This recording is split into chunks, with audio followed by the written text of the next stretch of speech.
Yeah, and then there was so I get here on the bus.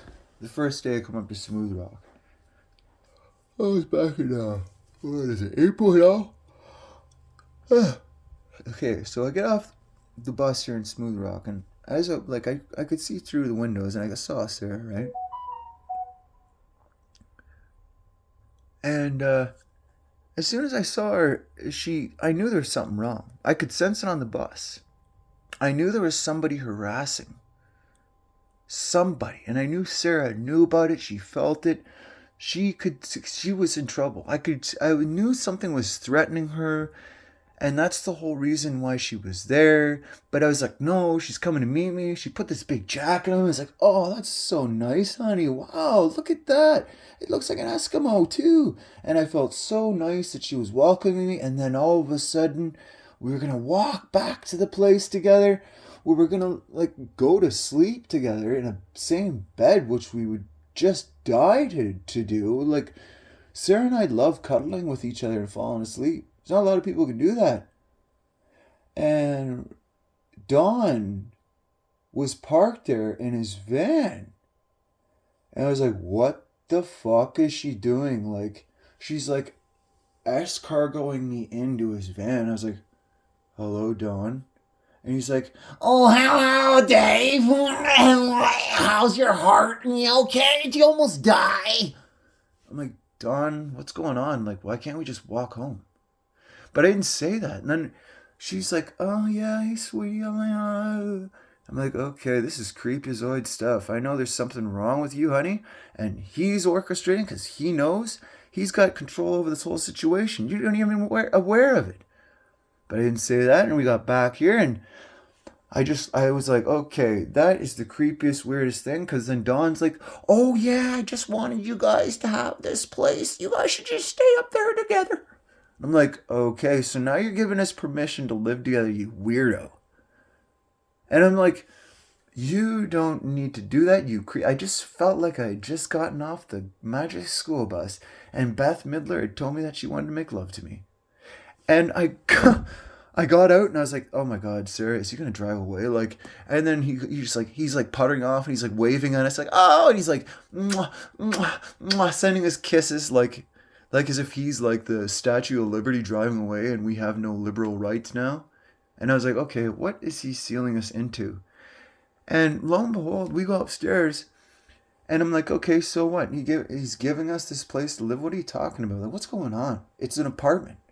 We can pay rent here. What the fuck is this? But it was in my head. It was like, what is going with Sarah? What is going with Don? Who is doing what here? Okay, she gives me an Eskimo jacket, but then puts me in the Eskimo hut with her Eskimo dad. And I'm like, okay, why is he making love to me? And then all of a sudden I start realizing that this whole thing where she's being harassed and troubled by somebody was actually real. It was this guy, and she's playing it all. Oh, it's no big deal. I can totally handle it. And then she's like, he's cursing me and all this stuff. And I was like, yeah, okay, so who is he? And she's like, oh, lives next door. He's not doing chores properly. He's getting out and he's mad. And that's all he had to do is $100 a week and just pay his rent. And I had a little few chores to clean up the ceiling and he's not doing no more. And I'm like, okay, so what? And she's like, it's just a loss. And I was like, okay, so this guy at the Legion's like freaking out on you, like going, bitch, fucking Satan, God, fuck you, you're possessed. And your dad like knows about it or he doesn't. So like a night or something later, I hear like some guy walking by the building. I'm like, oh my God, what is that? And then I hear this guy like, come on out here, you fucking asshole. Let's fucking go. You and me, get out here right fucking now. And it was the guy next door. And I'm like, okay, who is he talking to? And everybody's like, oh, don't listen to him. Like Lisa at the library, oh, just, leave him alone. That's the public decision. And it just kept on going on like this. I was watching the guy, like, and then he was just getting beer, and then he took off. And he was gonna do all this stuff, and there was a bunch of snow up over here on the roof, and it started leaking into the washroom, and the men's still kind of just damaged, but just put tiles up, it's not damaged. And then I'm like, hun, like, what's up with that? Like, there goes your renter. And then she started blaming me because I fucking scared him away. And I'm like, okay, this does have to do with your father. And ever since those fucking moments, he's had control over in every single way. Even when I went to the goddamn Legion and made a big fucking show like I was walking into the Masonic Temple because I did not believe for a single fucking second that Sarah was at the Legion and some guy started fucking tumor assing her a bit. And then she loses her phone. I know it's a complete lie fabricated by both of them. Because they're completely nuts in love with each other, Sarah and her dad. And every time he's like, oh, really? He wanted to hear about it and get real close to us and then give us like the truth and take us on trips and do all this stuff. But then as soon as life started becoming like a reality up here, like, oh, good, we've all found a good flow then. Don backs out. Don's got to be a politician. Dave, guess what? Guess what, Dave?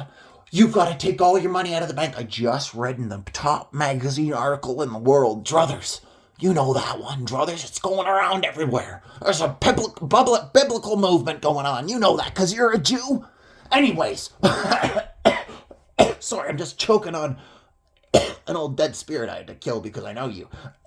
And you're dating my daughter. Anyways. After that, Don persisted on telling me and brainwashing me that my bank was going to go bankrupt at any second. Tomorrow was possibly the day. And he would just go on like that. Dave, tomorrow's possibly the day. It's going to be today. I have somebody who knows, a stock market person who knows, because they have a computer just like I do. Now look at my computer. Ah! And he's got like 400 windows open on like a massive like terahertz like signal with like many Wi-Fi splitters into this thing, and he's like selecting them all and going, I want to show you something about our new property, Dave. And he's like navigating through like Elon Musk's like new ArcNet around the earth. He's like, okay, I got a tiny little hole. It's like a needle. It pierces into an arm. But anyways, boop. Okay, we're into the membrane, Dave. This is where the moonbeam will be. Do you want to take all your money out of the bank today? Because you're going to go broke. You'll lose your dad's inheritance. I know. Because you told, sir. He was manipulating me so freaking hard, man. And then he made me truly believe, it was going to happen. So I had to take my money out. And he's like, oh yeah, the guy at the hardware store. And like, see, he gives me the name Rob, which is the same guy's name who was doing the work here. Like, you know, every like week, like affording his like rent and stuff. And he's like, you believe this one? He'll think he's working here to put money in that vault. And then I'll steal it from him. Because that's exactly what he did. You see, that's how screwed up Don's mind is. He thinks I believe all these lies.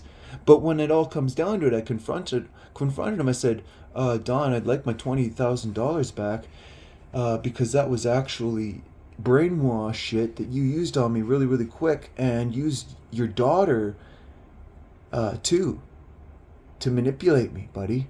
And then you turned her against me too.